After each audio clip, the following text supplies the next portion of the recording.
Нийгэмд хөшгөний цаанд чимээгүйгээр сайн үйлс бүтээж бусдад тусалж яваа эгэл иргэдийг алдаршуулах зорилготой Алтан шигтгэе хүмүүнлэгийн элч 99 үйл ажиллагаа өнөөдөр зохион байгуулагдлаа.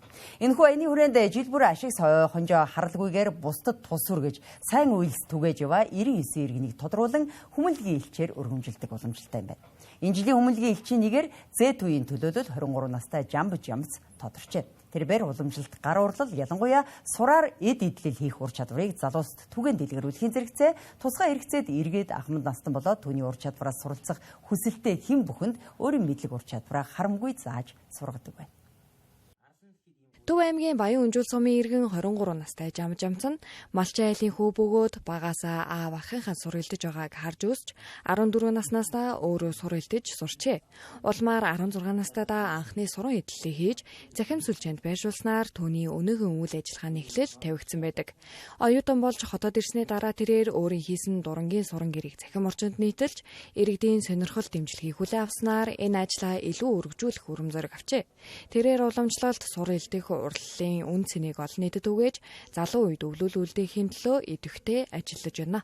Анх надаа нэг ах маань нэг дурангийн гэр өгж исэн. Би тэрийг ингэж тонголж амар гоё харагдуулж одоо гангарах гэж ирэх хийж исэн. Тэрийг маань ингээ нэг би сошиал хуудсан дээр ингээ тавьсан чи хүмүүс авъя гэдэг амар эрг сэтгэлүүд амар их булаацалж исэн. Тэрийг анх ингээ зарчаа за болох юм байна.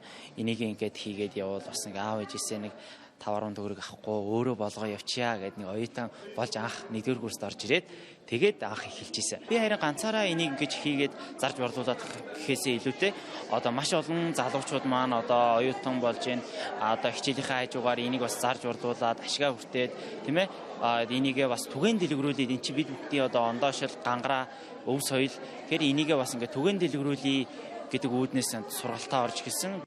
Өдгөө тэрээр 1200 гаруй шивтэй болж захимаар сургалт зохион байгуулан сур элдэх аргуухан суран эдлэл хийх ур чадвараа олон хүнд зааж байна.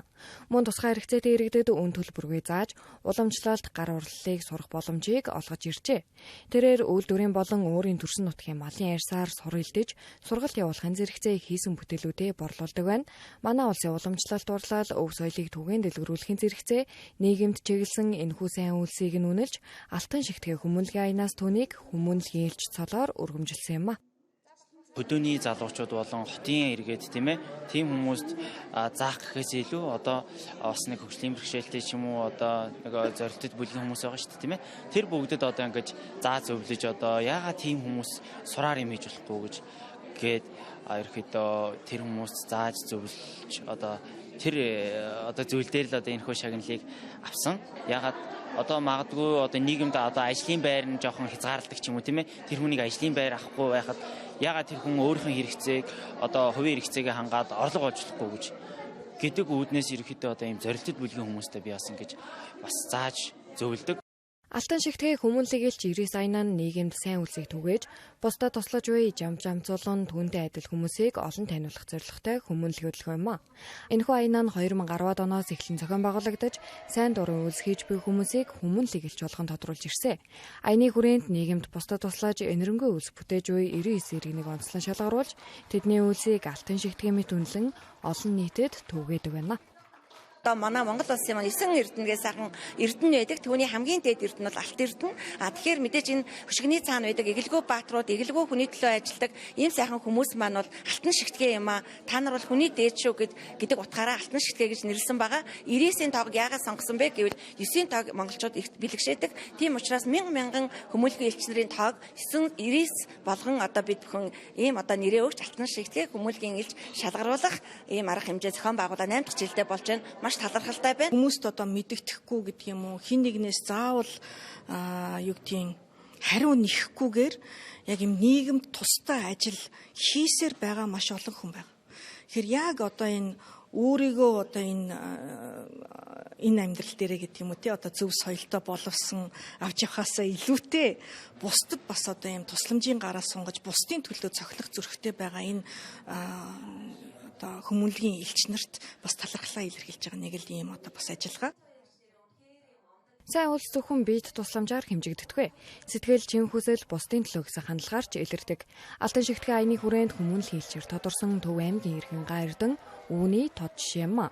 Тэрээр цагдаагийн байгууллагад 35 жил ажиллаж тэтгэвртэй гарсан ч сайн үйлсийн замналаа үргэлжлүүлсээр байна.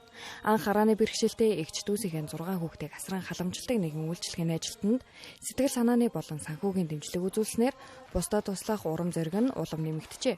Тэр үеэс хойш Гайрдан тусламж хэрэгтэй хэнд боловч өөрийн боломжийн хэрээр тусалж гар сунган дэмцээр ирсэн байна. Ийхүү олон хүний амьдралд гэрэл нэмсэн түүний энэ үйлс өнөөдөр алтан шигтгэн аяны хүмүүн л хийлчээр тодрох шалтгаан болсон юм а. Эрүүл цагдаагийн албаны бүх албаагчдыг сайн үйл сайн дуурайлж тэр гэр бүлд одоо өөрийнхөө байгууллагыг төлөөлж очиж тусалж байсан. Тэрнээс хойш одоо миний хүн туслах одоо ер нь тус тийм хүссэн хэрэгтэй болсон хүн туслах тийм сэтгэл төрсөн ер нь тэрнээс хойш. Тэр нь одоо болж идэг үл хүн туслах дэмдэх тэгээ эдгээр одоо туслахаас биш ер нь бас ингэ сайхан нэг өвд зовж байгаа юм ч гэсэн сайхан нэг эерэг үг хэлж сайхан яриа өрөө суучгаад л тэр хүн тэр өдөртөө нөгөө голон ийм уусан тарай хэлсээс илүү л хэлж авдаг гэж байгаа байхгүй. Алтан шигтгэн хүмүүнлэгэлж 99 аянаа сайн үйлс хийдэг жирийн иргэдийн үлгэр жишээг бусдад хүргэж залуусыг хүмүүнлэг хариуцлагатай байхыг уриалгах зорилготой. Өнгөрсөн хугацаанд тус аянаар нийгэмд эерэг хандлага, сайн дурын үйл ажиллагааг дэмжихэд тодорхой хувь нэмэр оруулж иржээ.